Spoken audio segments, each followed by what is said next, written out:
Bonjour à tous et à toutes, j'ai le plaisir de te retrouver aujourd'hui pour ce nouveau podcast où je vais te parler des vide-greniers. Alors je ne sais pas si tu les fréquentes, mais de toute façon je t'invite vraiment à les fréquenter parce que ce sont des lieux où tu vas trouver tout type d'objets d'occasion qui peut être très distrayant.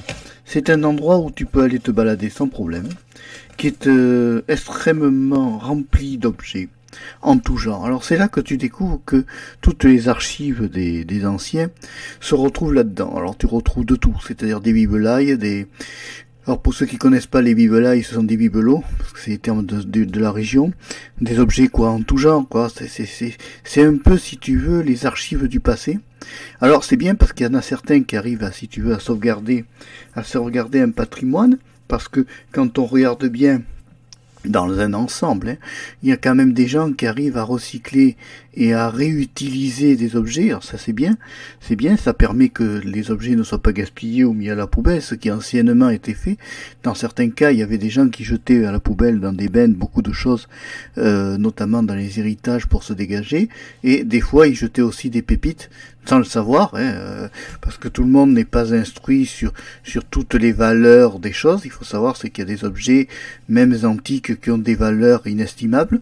Alors, avant toute chose, si tu dois te débarrasser, par exemple, d'un objet antique, je te recommande d'aller te le faire estimer, soit dans un magasin de cash, déjà ça sera une première base, soit tu peux voir avec des commissaires-priseurs qui eux sont du métier et qui permettent de te donner une valeur, une valeur approximative, si tu veux, de la tendance de l'objet du moment. Parce qu'il faut savoir, c'est que ça soit en vide-grenier comme dans une salle des ventes, les objets ont une valeur du tendance du moment. Parce que il y a, si tu veux, des cotations qui sont plus ou moins hautes et plus ou moins basses. Tu le verras aussi sur Internet, que ça soit en vide-grenier comme sur Internet. Tu verras des différences de cotation dans les objets. C'est-à-dire que tu peux avoir, par exemple, un DVD qui va y aller 6 € un mois avant et que le mois d'après, en quelque sorte, ils reviennent à 99 centimes. Alors qu'est-ce qui se passe? Pourquoi est-ce qu'un DVD passe de 6 € à 99 centimes? C'est qu'entre temps, il y a eu peut-être 500 ou 1000 vendeurs qui sont arrivés. Plus il y a de vendeurs sur Internet, moins le prix est cher. Ça veut dire que c'est pas la qualité du produit qui est incriminé, mais c'est plutôt, si tu veux, la qualité, la quantité qui fait le prix plus bas. C'est un peu connu puisqu'il y a des gens qui n'hésitent pas à acheter en lot certains produits pour avoir ce qu'on appelle des réductions au produit. C'est-à-dire, si tu veux, il y en a qui vont demander des lots à 50 € et dans l'ensemble de lots à 50 €, ils vont avoir des fois des produits qui en valent 6 ou 7 € dans le principe. Donc, si tu veux, il faut te dire, c'est que là-dedans, il y a de tout dans les vide-greniers. Il faut bien que tu fasses le tri, que tu fasses bien attention à ce que tu achètes. Parce que, par exemple, pour un objet électronique, sachant que tu ne peux pas tester, que tu l'achètes en l'état, tu n'auras aucun recours lorsque tu achètes par exemple un produit en vide-grenier. Ça veut dire que si ton produit électronique, si le vendeur est honnête, ça va. C'est-à-dire qu'il peut si le gars te dit, parce qu'au départ tous les gars vont te dire, oui mon appareil fonctionne bien. Tout le monde va te dire que tout fonctionne bien. Ce n'est pas toujours le cas pour tous les objets. Ça veut dire que tous les vendeurs ne sont pas forcément clean ni honnêtes. Il faut te dire, c'est qu'il peut exister une classification de vendeurs qui, pour se débarrasser de certains objets, ne vont pas hésiter à surestimer aussi leur objet en qualité et en mode de fonctionnement.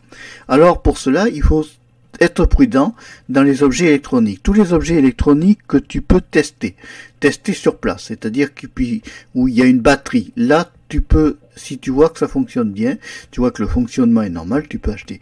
Tous les objets où il faut une prise de courant, si tu n'as pas de prise de courant ou que le vendeur ne peut pas te montrer le fonctionnement du matériel, réfléchis bien avant d'acheter, sache que tu achètes à tes risques et périls. Ça veut dire que tu peux avoir un outil qui fonctionne très bien, comme un outil qui ne fonctionne pas. Donc là-dedans, aussi prudence dans ce type de matériel-là, et pense bien à à contrôler systématiquement ce que tu achètes, parce que là-dedans, c'est un peu la foire en poigne. Tu peux te dire qu'il y a de tout le monde vend de tout. Ça veut dire quoi? Ça veut dire que monsieur et madame tout le monde... ça c'est un magnéto qui est fini. J'ai fini ma séance. Bon. Ça veut dire que monsieur et madame tout le monde peut tout vendre, mais aussi ça veut dire que tout type de personne ou tout type de vendeur va aussi vendre. Des honnêtes comme des moins honnêtes. Ça veut pas dire que tout le vide-grenier est rempli de gens malhonnêtes, loin de là. Mais je veux dire par là que tu peux arriver par moment, à, c'est un cas sur 1000 peut-être, à te faire avoir par un gars qui est moins scrupuleux que les autres, qui va certifier des choses qui ne seront pas dans ton principe à toi de fonctionnement. Parce que nous n'avons pas tous eu la même éducation, parce que même dans la vente, c'est valable aussi pour les supermarchés, c'est très contrôlé, donc ils sont bloqués. Mais dans le temps, dans les petits commerces, il y avait des petits commerçants qui n'hésitaient pas à grossir le prix dans certains cas, et même quand par exemple le vendeur de pommes n'hésitait pas à te fournir dans un lot de pommes des pommes qui qu'est-ce qui se passe, ça enregistre plus? Si ça enregistre, tout d'un coup j'ai un blocage dans la bande d'écriture là. Ça m'a fait peur, la bande de son. Je pense que tu as toujours eu le son. Bon, donc je disais que à l'époque, donc c'est ceux qui faisaient, donc si tu veux, les ventes de pommes, il y en a qui mettaient des fois des pommes moins fraîches dans le lot, parce que ça leur permettait d'abord de liquider ce stock-là qui était invendable. Mais ils le disaient pas, si tu veux, ils vont pas le dire, ils vont pas s'inventer, hein, il faut pas être naïf. Donc dans tout ça, il faut toujours être prudent. Donc que tu sois vendeur ou acheteur, n'oublie pas d'aller régulièrement demander des tarifs dans les magasins de cash. Regarde aussi sur internet pour comparer, parce que des fois certains vont ne pas hésiter pour garder leur marge à acheter beaucoup plus bas que le prix que tu voudrais toi. Faut te dire, c'est que quand un vendeur te donne un prix, il pense à sa marge, il sera toujours inférieur qu'au prix de revente. Le prix de rachat est toujours inférieur au prix de revente. Ça veut dire que concrètement, tu peux par exemple vendre un produit, allez, on peut te dire par exemple qu'un livre vaut 50 centimes, et après, si tu vas dans le rayon, tu risques de découvrir que le livre, eh ben, il en vaut 6 à 7 euros. Donc, si tu veux, voilà, il y a certains vendeurs qui font ça, c'est notamment dans certains cas, dans certains magasins de cash qui n'hésitent pas aussi à, quand ils ont des produits qu'ils savent qu'ils ne vendent pas, ou qui vont tout simplement partir à la poubelle, qui te disent que ça ne vaut rien, que c'est à jeter, tout ça, écoute qu'à moitié, renseigne-toi, va sur internet, compare les prix, regarde bien, parce que là-dedans, tu sais, c'est un peu la foire en poigne, il y a un peu de tout et de rien, mais toujours est-il que nos vides-greniers, nous les aimons bien, c'est un moyen aussi pour certains particuliers de se débarrasser d'objets. Alors il y a un autre type de vide-grenier qui s'appelle le vide-maison, c'est le même principe, ce sont des particuliers qui vendent chez eux des produits et qui ont un avantage, c'est qu'ils n'ont pas je pense pas qu'ils aient le TVA commercial ni tout le Bataclan, tu vois. Alors les vides-maisons aussi là-dedans, prudence, regarde, balade-toi, amuse-toi, mais fais attention dans tes achats que tu ne te fasses pas arnaquer, car même le plus honnête, on ne sait jamais. Voilà. Il y a toujours un facteur risque. Nous ne connaissons pas, si tu veux, le vendeur à la base. Le vendeur ne vient qu'une fois. Le vendeur, après, reparti, part dans une autre ville. Et tu n'as pas de service après-vente dans les vides-greniers ni dans les vides-maisons. Tu n'as pas, alors, si c'est un voisin, ça va, tu peux revenir le voir en lui disant, dis donc, là, tu m'as eu. Mais bon, si c'est pas un voisin, dans un vide-grenier, sache que les vendeurs ont des stands qui se déplacent, qui passent d'une ville à l'autre. Et si tu achètes un produit, par exemple, et qui ne marche pas, ben, pour ta pomme, c'est à tes risques et périls. Donc, il faut que tu penses à tout ça, sois prudent là-dedans, hein, amuse-toi bien là-dedans, visite régulièrement les vides-greniers parce que tu vas prendre une bonne bouffée d'oxygène quand ça se fait dehors. En hiver, c'est plutôt en intérieur, voilà. C'est quand même des bons lieux de convivialité et de plaisir parce que les gens sont adorables.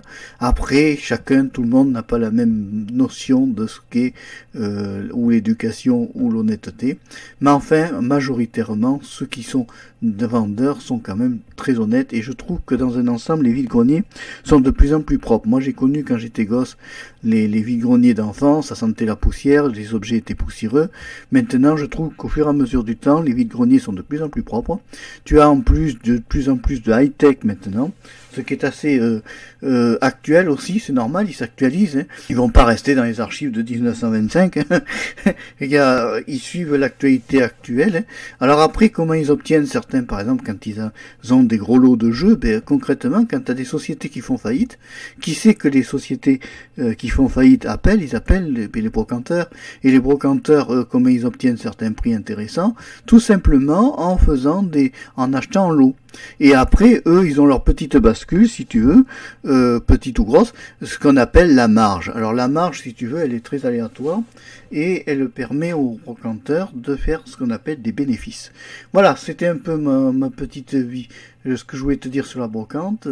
Je vous souhaite à tous une bonne brocante, amusez-vous bien et surtout, n'oubliez pas de liker le podcast et de vous abonner à Marc Péchaud 3. Au revoir, à bientôt. Et merci d'avoir suivi le podcast jusqu'au bout. Bye bye.